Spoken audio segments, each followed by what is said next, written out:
Bonsoir, je voudrais vous entretenir d'une longue méditation qui a couru au fil des siècles en mathématiques à propos de la nature même de l'intégration, courue depuis Leibniz en fait, et jusqu'à nos jours. Alors, il s'agit d'un problème qui se pose en termes tout à fait élémentaires, je vais le poser dans quelques minutes, et qui a reçu une réponse essentiellement l'an dernier, au moins dans l'un des deux grands cas dans lesquels le problème se pose, une réponse en termes tout aussi élémentaires que ceux dans lesquels il a été posé.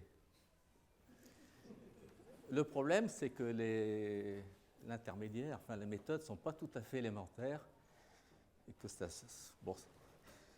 repose sur un peu plus de 1500 pages La question reste posée, vous verrez à la fin, existe-t-il une preuve élémentaire du théorème que je citerai tout à l'heure qui est parfaitement élémentaire? Alors, il s'agit de périodes, au sens où on l'entend actuellement en géométrie algébrique.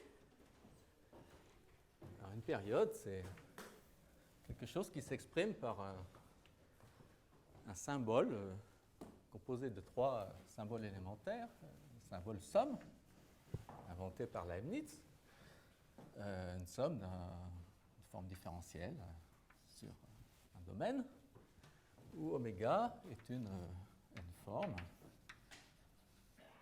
différentielle algébrique, si vous préférez une forme rationnelle sur une variété algébrique, peut être lisse, mais pas forcément, et delta est un domaine de dimension n, limité par, dont le bord est algébrique. Donc le bord est algébrique. Alors c'est un peu vague, mais à ce stade, c'est inutile de préciser parce qu'il existe une petite dizaine de définitions précises de périodes qui s'avèrent être équivalentes, mais elles sont toutes peu techniques. Donc il est inutile de privilégier une définition plutôt que l'autre. Elles ont des avantages, des inconvénients. Alors, des exemples. L'exemple le plus classique, c'est une fonction hypergéométrique. Alors on choisit trois paramètres, celle de Gauss, la plus classique, ABC dans Q. Et puis il y a un paramètre T. Là, on considère que ABC sont des paramètres et puis T c'est la variable. Et alors la formule, on a une formule intégrale de Euler qui exprime cette fonction comme un quotient de période. Alors, bon, vous pouvez le savoir par cœur, mais bon. 0, 1, Z B-1, 1 moins Z C moins B moins 1 et 1 moins TZ moins A dz. Et puis là, vous divisez par la même chose quand vous faites vous prenez pour t égale 0. Donc, en fait, c'est une valeur de la fonction bêta d'Euler. Et 1 t c moins b moins 1 dz. Voilà. Donc, en fait, il y a deux grands cas, entre guillemets, deux situations, traverser l'histoire aussi, dans lesquelles on étudie les notions de période. Et le premier cas, c'est le cas arithmétique.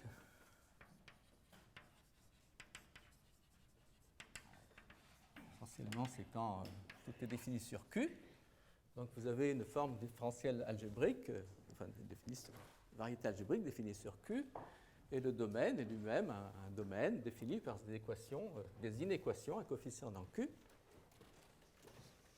Et le cas fonctionnel. Vous voulez dire delta à partir des points réels? Oui, des points réels, oui, qui est borné par des équations algébriques. Le cas fonctionnel, c'est sur, disons, C de t, où t est un paramètre. Alors, on autorise évidemment les extensions finies, ça n'a pas d'importance.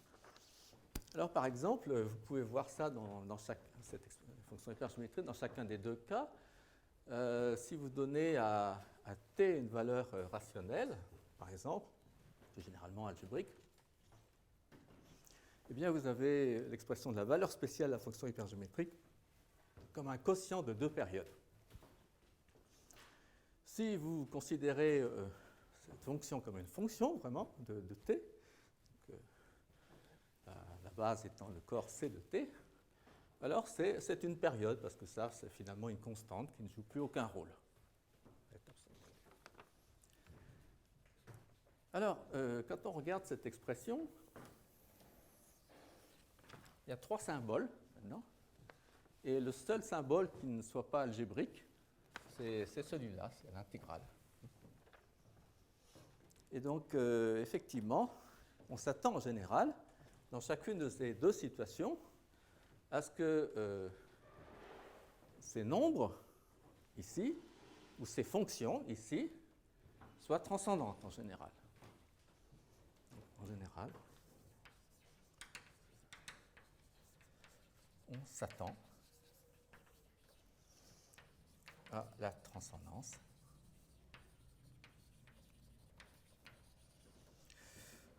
des périodes, en général, du fait que le signe intégral, c'est essentiellement, il y a une limite cachée là-dedans, et donc c'est de nature transcendante, non pas algébrique.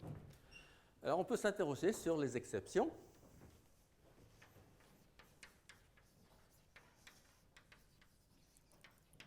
Quand est-ce qu'une telle expression est algébrique, ou comme nombre, dans le cas arithmétique, ou comme fonction, donc la fonction. Et plus généralement, on peut se poser le problème des relations polynomiales entre périodes. Alors, il y a deux sous-questions, suivant qu'on considère le cas arithmétique ou le cas fonctionnel.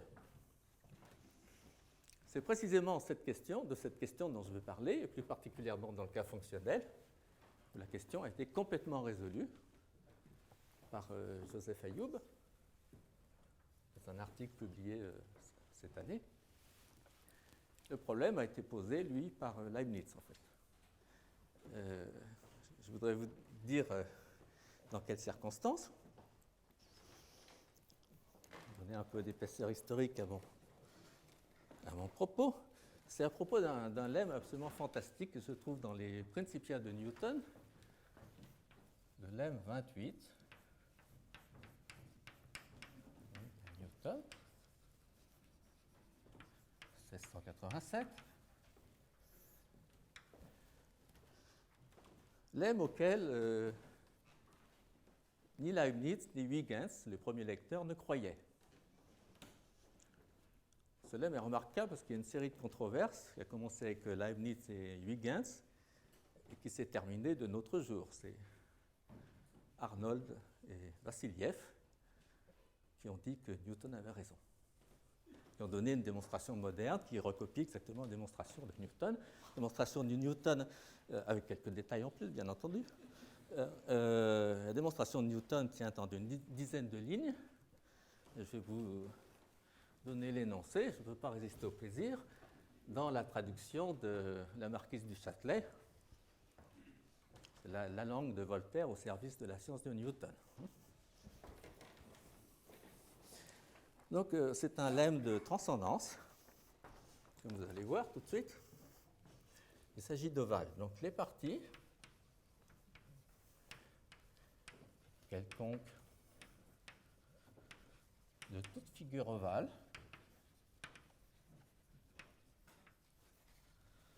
déterminées par les coordonnées, les axes de coordonnées, ou par des droites tirées à volonté, ne prennent jamais, ne peuvent jamais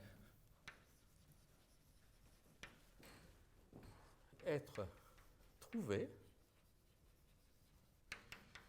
par aucune équation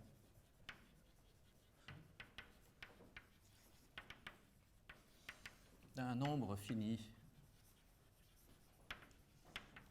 de termes et de dimensions.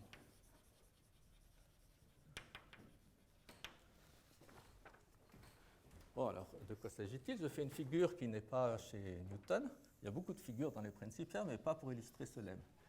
Donc, on prend une partie quelconque d'une figure ovale. En fait, il pense à l'aire d'une partie. Donc, par exemple, de droite, comme ça, il considère une aire découpée dans une figure ovale, disons l'aire A, et dit que une telle aire ne peut jamais être trouvée par aucune équation d'un nombre fini de termes et de dimensions, ça veut dire par un polynôme, par une fonction algébrique, en termes de la position de ces droites. Par exemple, si vous fixez cette droite en termes de la direction de cette droite.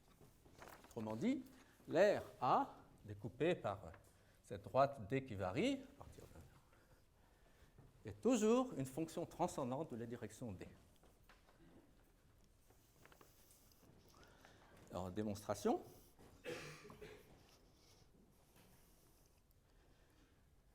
Bon, déjà, avant la démonstration, vous voyez que quel est le rapport avec le discours précédent? Si l'ovale est algébrique, cette aire, vous pouvez supposer que c'est juste une intégrale, et même vous pouvez l'écrire comme une intégrale abélienne, c'est-à-dire c'est une période. Cette aire, dans le cas d'un ovale algébrique, c'est une période. Donc, dans ce cas-là, qui est le cas qui intéresse Newton, Leibniz et Huygens, il s'agit de la transcendance d'une période. Alors, démonstration. Soit donné dans l'ovale un point quelconque autour duquel, comme pôle, tourne perpétuellement une ligne droite d'un mouvement uniforme. Donc, le pôle, c'est 0, la droite tourne comme ça, avec un angle delta, disons, qui est le paramètre temporel, parce qu'on suppose que la droite tourne uniformément. Donc, D, c'est la tangente de delta. Et soit imaginer en même temps, sur cette ligne, un point mobile allant toujours depuis le pôle avec une vitesse qui soit comme le carré de la partie de cette ligne renfermée dans l'ovale. Donc vous avez un point ici, P, la vitesse, donc disons que la distance OP est ρ. Là vous avez le point qui coupe l'ovale, OM et R, et vous supposez que dr sur dθ, la vitesse, est proportionnelle au carré de R. Vous obtenez comme ça une courbe qui est en fait une spirale. Je vais prendre une autre couleur. Vous obtenez une spirale. Par exemple, si vous preniez juste le cercle et O le centre du cercle, ceci est constant, donc vous avez la vitesse constante, ρ est proportionnelle à θ, vous avez la spirale d'Archimède. Donc à partir de l'ovale, on construit une autre courbe qui est une spirale. Donc je continue je lis la démonstration traduite par du Châtelet. Or, si la portion d'aire d'ovale coupée par cette droite peut être trouvée par une équation d'un nombre fini de termes, on aura aussi par la même équation le rayon de la spirale qui est proportionnel à cette aire. Pourquoi? Parce que, évidemment, un demi de R2 dθ, c'est l'élément d'air, et donc ρ, en fait, c'est 2c, et l'air découpé ici, qui nous intéresse.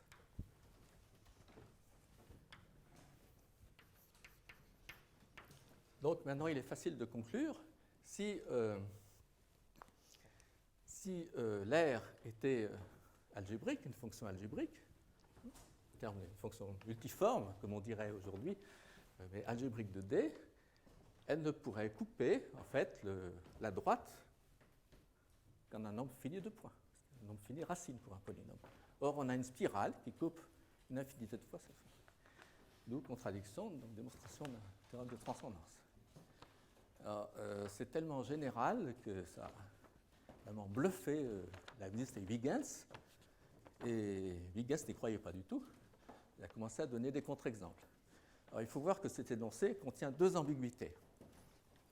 Alors, les ambiguïtés, pas seulement pour notre horizon un peu borné de lecteurs modernes, mais déjà pour Leibniz et Newton. Déjà, figure ovale. En général, Newton définit ces termes avant de donner un théorème ou un lemme. Il ne dit pas ce que c'est qu'un ovale. Et d'autre part, ne peuvent jamais être trouvés. Est-ce qu'il veut dire qu'il n'y a jamais d'exception? Ou est-ce qu'il veut dire que ça n'est vu comme une fonction de D, c'est une fonction transcendante? Alors Huygens s'est trompé entre guillemets, c'est-à-dire que pour Huygens, il avait une définition en tête d'un ovale qui était un peu plus large que celle de Newton. Et deuxièmement, Huygens pensait au cas arithmétique. Donc Huygens s'est dit, quand il a vu ce théorème, ce lemme, il dit c'est complètement faux. Archimède l'aurait su. Vous prenez deux arcs de parabole. On sait bien que chacune de ces aires, Archimède le savait, est rationnelle. Et donc ça donne un contre-exemple où jamais. Ça peut être un nombre algébrique. Leibniz lui répond que certes, mais à son avis, Newton n'aurait pas accepté l'objection.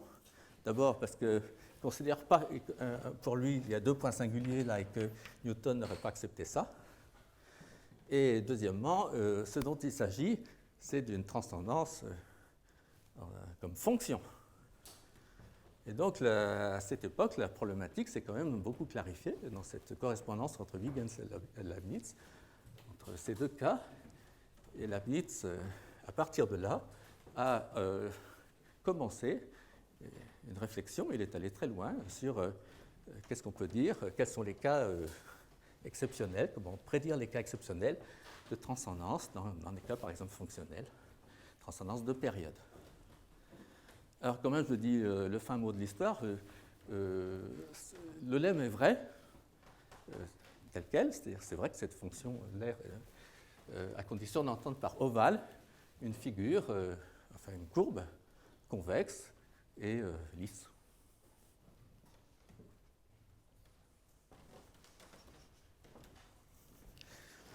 Alors, donc l'histoire commence avec Leibniz, et revenons au problème général.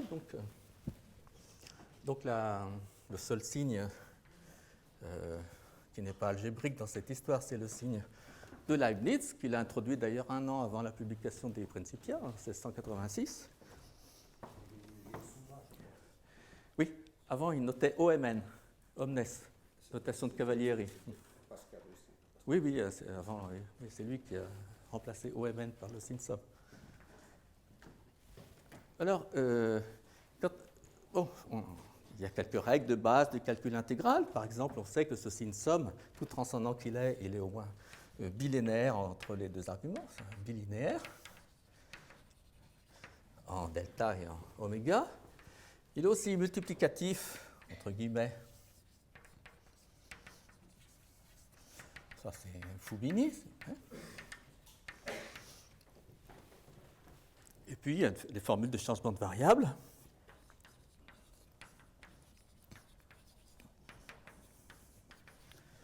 Intégrale de f étoile en haut de algébrique, changement de variable algébrique, disons, sur delta, que j'ai écrit un peu abusivement, bien sûr, j'abrège comme ça. Et puis enfin, il y a une autre formule clé, qui est la formule de Stokes, qu'on peut écrire sous la forme intégrale égale intégrale sur le bord de delta de oméga. Donc, des 4 règles formelles du calcul intégral. Alors, vous voyez que si on parle de période, c'est-à-dire si oméga et si delta sont algébriques ou semi-algébriques, ces 4 règles nous fournissent des relations entre périodes. D'ailleurs, 3 de ces 4 règles fournissent des relations linéaires, la bilinéarité bien sûr. Cette règle, on voit bien, c'est juste des égalités entre périodes différentes. Il n'y a que Fubini qui vous dit qu'une intégrale peut être un produit de deux intégrales. Enfin, une période peut être le produit des deux périodes quand vous êtes dans une situation multiplicative. D'où les relations polynomiales en général. Il y a plein de problèmes de convergence. C'est très délicat.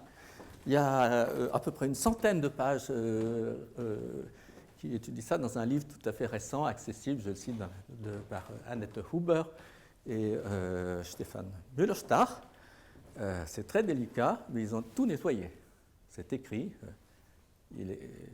C'est vraiment délicat. Je n'ai pas précisé pour l'instant ce que j'entendais par période. Il y a plusieurs définitions, certaines sont erronées d'ailleurs, mais toutes les définitions qui marchent sont équivalentes et tout ça c'est nettoyé dans un très long chapitre du livre de Huber et Müller-Starr. C'est un travail vraiment très utile. Mais quand j'en viendrai au théorème, je préciserai ce que j'entends vraiment par période. Donc, ici, on voit que les règles fondamentales du calcul intégral nous fournissent, en les spécialisant au cas des périodes, des relations polynomiales entre périodes. Une réponse,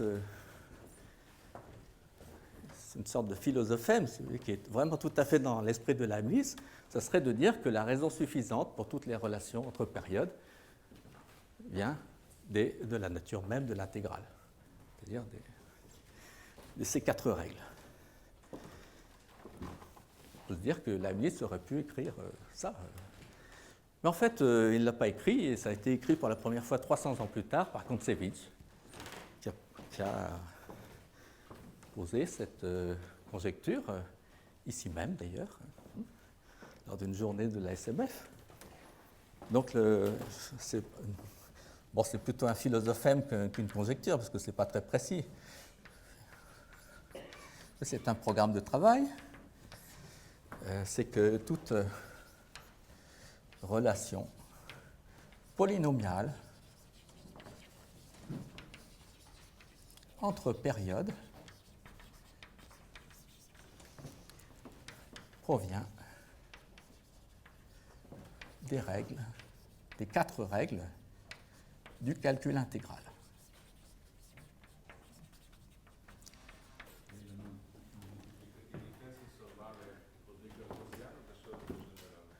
Non, le produit cartésien suffit. On va voir tout à l'heure qu'en fait, il suffit de beaucoup moins de choses. Oui. Alors.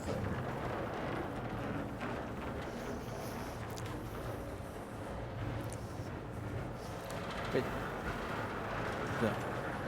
J'aurais dû écrire avant de monter le tableau que ceci est dû à Kontsevich et non pas à Leibniz. Alors, en fait, Kontsevich faisait dans le cas arithmétique. Le cas arithmétique, donc on ne considère que des nombres.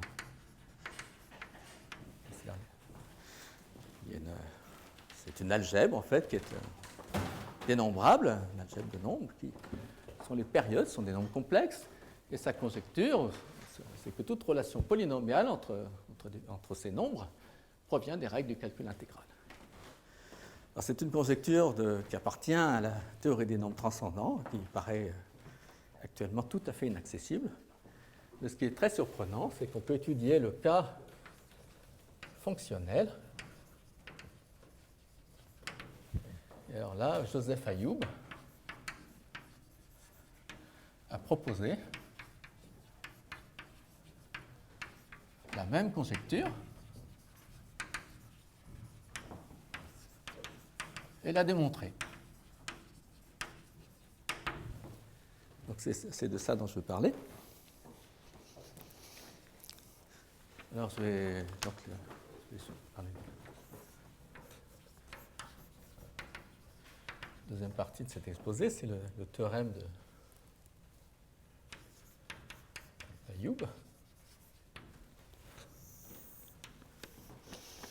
Donc, comme je vous ai dit, la réponse est aussi simple que la question, aussi élémentaire. Donc, on considère, on doit considérer un nombre de variables non précisées. Donc, nous allons considérer l'algèbre, de D bar infini. Qu'est-ce que c'est que ça? C'est l'algèbre des fonctions algébriques en un nombre arbitraire, mais fini, de variables complexes. C'est une fonction qui vérifie une équation polynomiale sur le corps des fonctions rationnelles. Ah oui, oui, oui. Oui, oui, ce sont des vraies fonctions. En fait, je vais préciser juste après. Ce ne sont pas toutes les fonctions algébriques, ce sont celles qui sont sans singularité sur le disque, le polydisque fermé d'un nombre indéfini de variables. Et donc, sans singularité, ça veut dire qu'en fait, ce sont des fonctions holomorphes sur un voisinage non précisé d'un polydisque. Donc, ce sont des vraies fonctions. Mais il est essentiel dans l'énoncé de ne pas fixer le nombre de variables. On considère, donc, si vous voulez, on peut fixer d'abord le nombre de variables et toutes ces algèbres s'envoient les unes dans les autres et on prend la colimite. Donc, sur ce disque, ça veut dire simplement défini par les équations, c'est dit petit ou égal à 1. Bon, alors, pour une telle, on peut définir pour n'importe quelle fonction dans cette algèbre son intégrale sur le cube de l'intégrale de h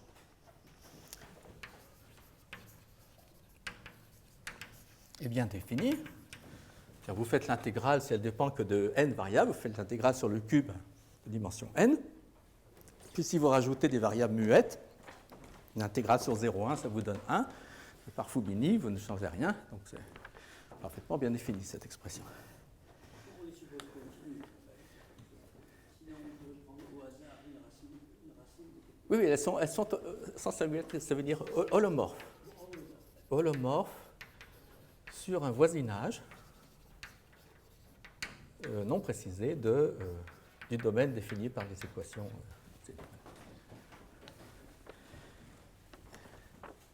Bon, je peux le dire tout de suite, c'est que dès que j'ai vu l'énoncé du théorème d'Ayoub, j'étais très sceptique aussi, je lui ai envoyé des contre-exemples, mais mes contre-exemples étaient un peu à la Huygens, il y avait des singularités. Donc il m'a dit non, je ne considère pas ces cas-là. Donc il est tout à fait essentiel qu'elle soit holomorphe. Donc cette intégrale est bien définie et c'est une période. Une période, puisque le domaine d'intégration c'est juste un cube. Et en fait, il n'y a qu'un nombre fini de variables qui compte là-dedans. Et la fonction qu'on intègre, vous pouvez rajouter des x1, enfin des z1, des zn, je ne l'ai pas écrit, mais c'est une forme différentielle, évidemment, algébrique. Très bien, c'est une période. Alors maintenant, on est dans le cas... alors, commençons par regarder deux cas triviaux où elle s'annule, cette intégrale. Elle s'annule, par exemple, si, deux cas triviaux, si h est de la forme dg sur dzi moins g restreint zi égale 1 plus g restreint zi égale 0. Si vous prenez l'intégrale de ça par la règle de Newton-Leibniz, ou Stokes si vous voulez, vraiment le cas le plus simple, ça fait 0. Et deuxième cas où elle s'annule, où si h est de la forme une fonction f moins son intégrale. Quand vous prenez l'intégrale, ça fait 0 aussi. Bon, eh bien, le théorème vous dit qu'il n'y a pas beaucoup d'autres cas que ça dans le cas fonctionnel. Alors, plus précisément, donc on va introduisant un paramètre.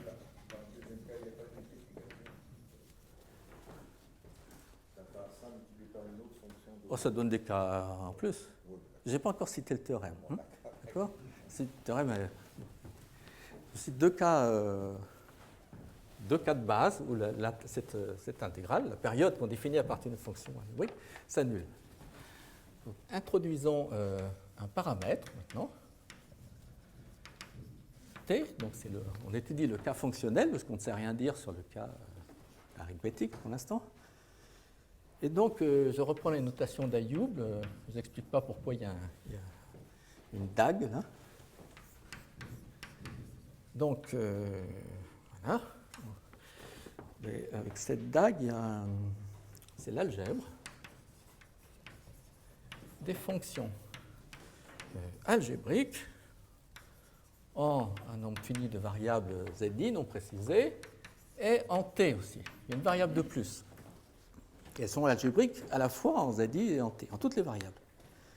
Donc ils sont sans singularité sur polydisque et qui sont aussi non ramifiés, mais ça c'est pas très essentiel, non ramifiés en t égale 0, condition mineure. Donc une telle fonction en fait s'écrit comme une somme. Non, c'est très local. Pardon. Et en t, donc non, c'est des fonctions méromorphes au voisinage de 0 en t, voisinage non précisé. Donc une telle chose s'écrit comme une série t puissance i, j, disons, m, pour m à partir d'un certain t jusqu'à l'infini, où hm est dans ce que j'ai appelé avant OH des barres infinies. On a juste un paramètre en plus, mais je demande quand même, ce n'est pas n'importe quelle série comme ça, de Laurent, je demande que cette série soit aussi algébrique en T. Donc solution d'une équation polynomiale en T à coefficient dans cette algèbre.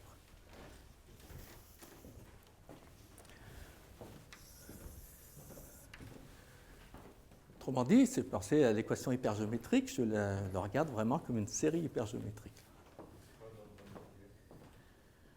Non ramifié, c'est que, bon, en général, il n'y a pas, voilà, une fonction algébrique, en général, il pourrait y avoir une petite ramification. Il y a un développement de Puiseux là, mais c'est complètement inessentiel. C'est pour avoir l'énoncé le plus simple possible. Vous pourriez enlever ça, vous auriez un énoncé légèrement plus compliqué. Donc, quel est le théorème? Alors, j'arrive au théorème.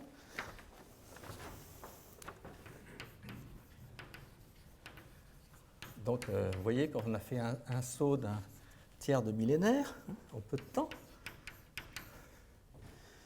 le noyau de l'application d'intégration, l'application C linéaire, qui a une telle série algébrique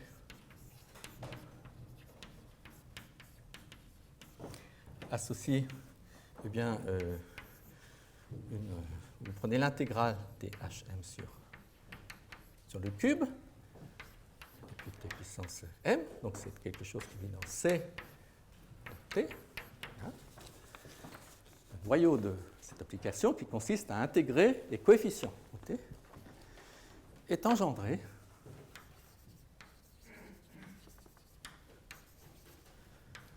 par les éléments de la forme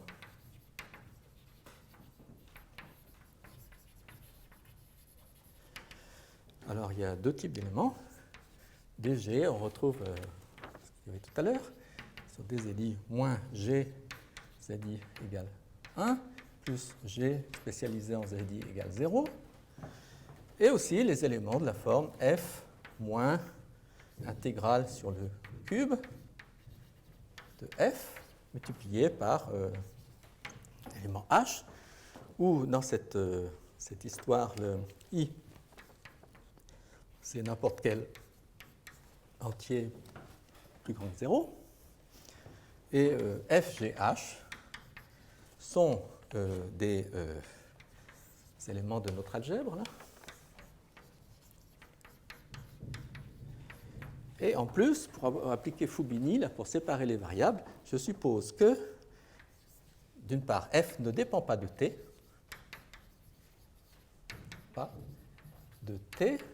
et F et H, les deux fonctions qu'on voit là, ne dépendent pas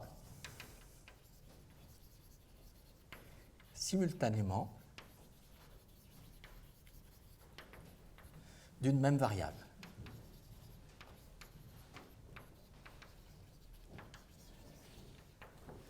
C'est Fubini déguisé, ça. Oui, donc vous voyez, c'est juste pour que l'énoncé soit correct. Mais en fait, on n'a pas fait grand-chose par rapport. Hein. Autrement dit, il n'y a que les cas triviaux qui apparaissent.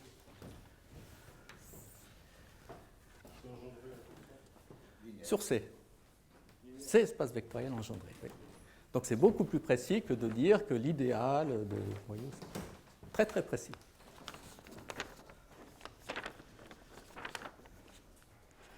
Alors, trois remarques. Oui.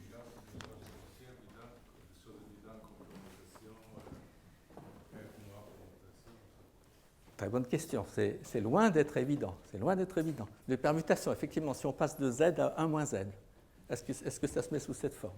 Pas du tout clair. D'autre part, ça sera ma première remarque. J'ai trois remarques sur ce théorème.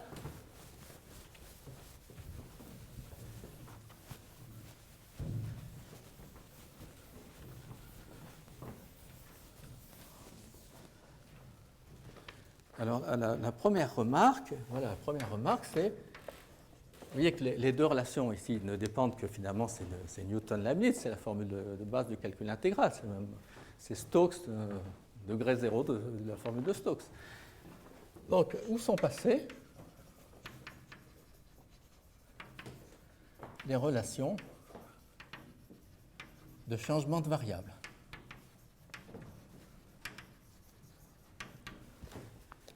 Dans la conjecture de Kontsevich, il y avait 4 relations. Là, on n'en voit plus que. Alors, vous direz que Fubini est caché parce que. Bon, on regarde seulement les relations linéaires ici. Mais bon, la bilinéarité est cachée dans le fait d'engendrer, bon, des choses comme ça. Mais les changements de variables tout de même. Ou alors la symétrie, z donne 1 moins z, des choses comme ça. Eh bien, assez curieusement, bon, je vous ai dit, quand j'ai vu ce théorème, j'ai fait un certain nombre d'objections. Notamment, j'ai posé à Youb la question du changement de variable. Et c'est seulement après qu'il s'est aperçu, il a montré formellement, qu'une chose dont on aurait pu se rendre compte longtemps avant, la formule de changement de variable découle de la formule de Stokes, à condition d'introduire plus de variables. Alors, exemple, vous voyez, c'est non trivial. Hein, par exemple, une fonction qui est dans le noyau.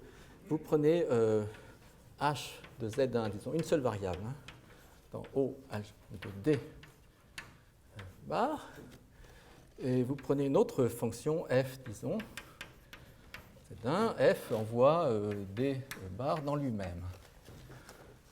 Très bien, donc vous pouvez considérer f' de z1, h de f de z1, moins h de z1. Bon, j'espère que je ne me suis pas trompé. Peut-être que si. Donc, en tout cas, faites l'intégrale de ça, ça fait 0, donc ça doit s'exprimer sous cette forme-là. Alors, quel est le truc? Enfin, vous posez f1 égale f de z1 moins z1, f2 égale moins z2 f' de z1 plus z2 moins 1, gi égale fi h de z2 f z1. C'est élémentaire, mais ce n'est pas trop facile à deviner. Z1 pour i égale 1 ou 2. Eh bien, un petit calcul montre que g de z1, c'est-à-dire c'est cette fonction, g de z1, dont l'intégrale est nue, en fait, ça s'écrit bel et bien comme une somme de 1 à 2 de deux éléments de cette forme. Ça, c'est dg i sur dzi moins gi, zi égale 1, plus gi, zi égale 0. Donc la formule de changement de variable découle de Stokes. En fait. Pareil pour les symétries. C'est non trivial, mais c'est de cette forme. Alors, pourquoi, donc, de manière générale, pourquoi dans le cas arithmétique, ça reste une conjecture, celle de Kontsevich. Pourquoi dans le cas géométrique, c'est un théorème, celui d'Ayoub? Voilà, la grande différence, c'est que dans le cas géométrique, on a quand même une bonne main sur les relations de période, qui vient du fait que les périodes, dans le cas fonctionnel, satisfont à une équation différentielle linéaire, elles sont holonomes, qu'on a appelées dans le temps Picard-Fuchs, et que depuis Grothendieck, on appelle Gauss-Manin. Bon, Gauss, parce qu'effectivement, c'est montrer qu'une certaine fonction hypergéométrique était aussi une intégrale elliptique, avec une équation différentielle. Et ces équations différentielles sont d'un type très particulier, sont à points singuliers réguliers, et la combinaison linéaire de la théorie des points singuliers réguliers et de la correspondance de Galois différentielle fait qu'on sait que les relations polynomiales entre périodes fonctionnelles sont entièrement contrôlées par la monodromie. Alors à partir de là, on peut se dire qu'effectivement, des calculs de groupes de monodromie et des techniques de calcul, il y en a beaucoup, en particulier pour les équations hypergéométriques de toutes sortes, etc. Mais ces techniques, un peu ad hoc, ne sont pas propres à résoudre le problème qu'on se pose, parce que ce qu'on veut savoir, c'est la nature même générale des relations de période, et non pas des calculs au cas par cas pour chaque équation du groupe de monodromie et donc des relations entre périodes. Donc, d'où vient en fait la source de ce théorème? En fait, c'est très curieux parce que ce théorème a une forme très élémentaire, mais je ne crois pas que Ayoub l'ait deviné avant d'en donner la démonstration. Il a plutôt démontré avant de le deviner, pour ainsi dire. C'est-à-dire que ça vient de sa théorie des motifs, en fait, qui l'a amené très naturellement. Alors c'est ce que je voudrais très brièvement esquisser. Donc c'est la troisième partie de l'exposé. Donc, tout ça vient de la théorie des motifs, en fait. Donc, dans cette partie, je fixerai un sous-corps de C.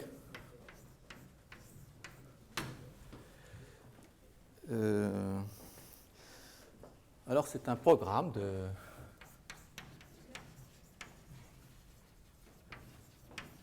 Grothendieck, selon lequel, le programme est de construire une catégorie motif mixte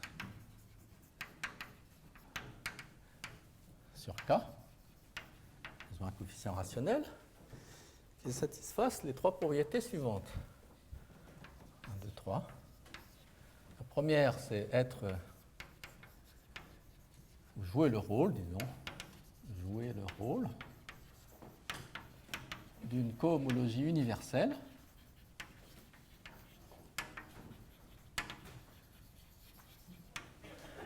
Le deuxième, c'est d'être de nature algébrique. Alors, la nature d'une catégorie, c'est avant tout la nature de ses morphismes.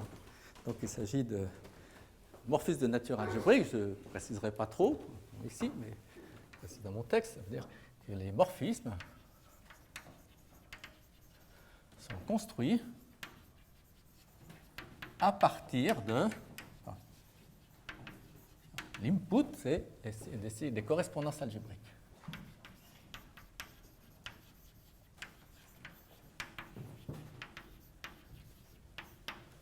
Et non pas je ne sais quelle recette d'algèbre linéaire. Le troisième point, c'est qu'elle doit donner lieu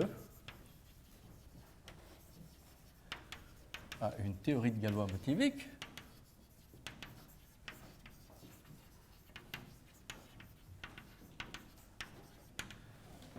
alors de la manière suivante.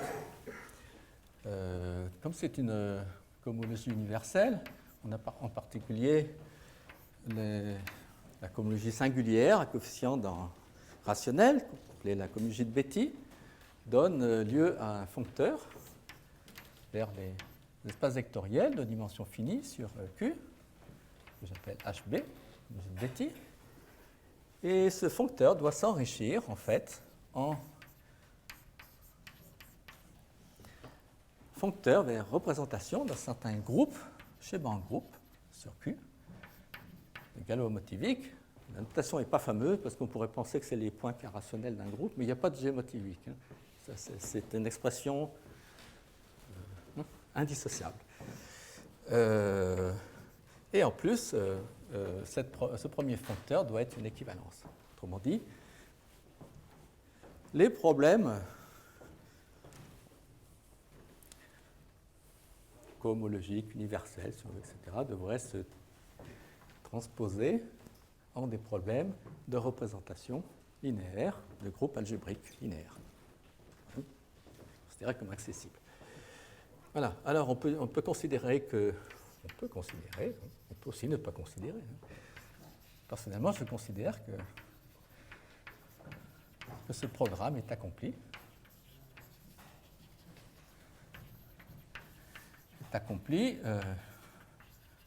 En 2015. 2014, il ne l'était pas. Hein. Il est accompli. Bon, il faut bien sûr préciser ce qu'on entend par à partir de, ce qu'on entend par cohomologie universelle, etc. Mais on a tous les ingrédients de façon non conjecturale. Alors, je précise très rapidement. Déjà, quelques années, il y a une quinzaine d'années, je pense, Nori avait déjà construit, par une méthode un peu formelle, une catégorie qui vérifiait 1 et 3. Ayoub, de façon beaucoup plus récente, enfin dans les 5 dernières années, a construit une autre catégorie qui n'a l'air de rien à voir, a priori, qui vérifie 2 et 3. Et 2 étudiants d'Ayoub, cette année, ont démontré que les 2 théories sont équivalentes. Donc, le programme est accompli. Alors, qu'est-ce qu'on peut tirer de là ? Alors, je donne peut-être rapidement. La construction d'Ayoub est particulièrement remarquable parce qu'elle revisite complètement ce qu'on appelle la théorie tanakienne. La théorie tanakienne est une invention de Grothendieck, justement pour produire chez lui c'était de manière un peu conjecturale, des groupes de Galois-motiviques, donner des critères pour qu'une catégorie, en gros, venue d'un produit tensoriel, soit équivalente à la catégorie des représentations d'un schéma en groupe affine. Alors, Ayoub a une approche complètement... voyons si je sors de là. Une approche complètement nouvelle de la théorie tanakienne. Alors, je donne une proposition typique. Nouvelle approche tanakienne d'Ayoub. Une proposition... on considère donc une catégorie symétrique, monoïdale, Q-linéaire, et un foncteur f vers les espaces vectoriels de dimension non nécessairement finie sur Q, foncteur monoïdal.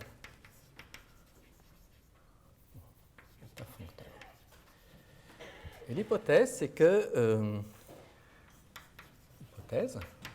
f admet un adjoint à droite, disons G, qui commute au coproduit.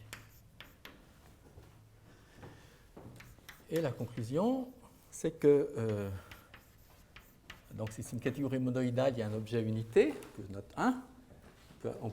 L'objet unité de Vex, c'est juste Q. On peut appliquer G, on peut appliquer F de nouveau, et ceci est canoniquement une bigèbre, de sorte que F s'enrichit en un foncteur monoïdal de T vers les Fg de 1 comodule. Alors dans le cas particulier où vous partez d'une catégorie tanakienne, mais plutôt n-tanakienne. Donc vous prenez toutes les représentations, enfin, les limites, les colimites filtrantes de représentation, ce qu'on appelait autrefois les représentations rationnelles de G. Et F, foncteur d'oubli. Alors dans ce cas-là, vous avez un adjoint à droite qui est juste la tensorisation avec O de G. Et votre G, c'est juste le spectre de FG de 1. Alors il y a des variantes générales de cette chose-là, mais c'est essentiellement cette technique-là. Ayoub l'applique dans une situation motivique. Donc il ne part de rien, bien sûr, il part de la théorie léguée par Voevodsky, catégorie triangulée des motifs mixtes, la version non bornée, donc Voevodsky. C'est une catégorie monoïdale, symétrique, Q-linéaire, donc ça prend des motifs à coefficient Q. Et le foncteur qu'il va considérer, c'est l'analytification. Donc l'analogue de ceci, mais passé. Alors la catégorie de Voevodsky est définie par des générateurs et des relations. Alors il y a en particulier la relation d'invariance par A1 homotopie, pour remplacer dans le cas d'analytique A1 par D1. C'est une théorie analogue. Et ce qui est très agréable, c'est que cette catégorie, cet analogue analytique complexe, est très simple. En fait, c'est la catégorie dérivée non bornée des espaces vectoriels. Alors, il se trouve que ce foncteur, alors on n'est pas tout à fait dans le cadre précédent parce que ce n'est pas Vec, mais D de Vec, mais ce foncteur admet un adjoint à droite qui vérifie les bonnes propriétés. Adjoint. On déduit de là que on peut faire la construction FG de 1. C'est une bigèbre et c'est même une algèbre de Hopf, mais c'est une algèbre de Hopf dans cette catégorie. Alors ce qu'on démontre, c'est que tous les en degré homologique négatif, elle est nulle, et donc on peut prendre le H0, ça reste une algèbre de Hopf, et donc son spectre, c'est un schéma en groupe affine, et c'est par définition le groupe de Galois-Motivic mixte absolu de K, selon Ayoub. Et la catégorie des motifs mixtes de K, c'est juste la catégorie des représentations, cette fois de dimension finie, de ce groupe. Voilà. Alors, quel est le rapport entre ce discours et les périodes? Torseur des périodes.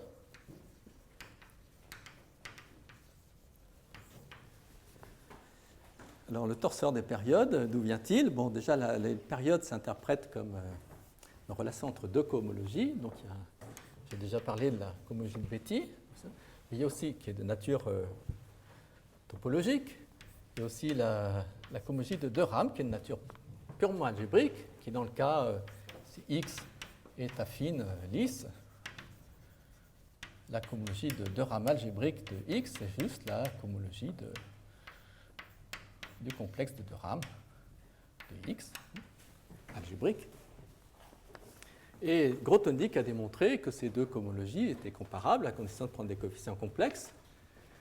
Donc on peut regarder, en général, pi de K, si vous voulez, les isomorphismes comme méthode de produit tensoriel entre H de Rham et H petit, tenseur K, et ça c'est un torseur sous le groupe de Galois-Motivic quand on étend les scalaires de Q à K.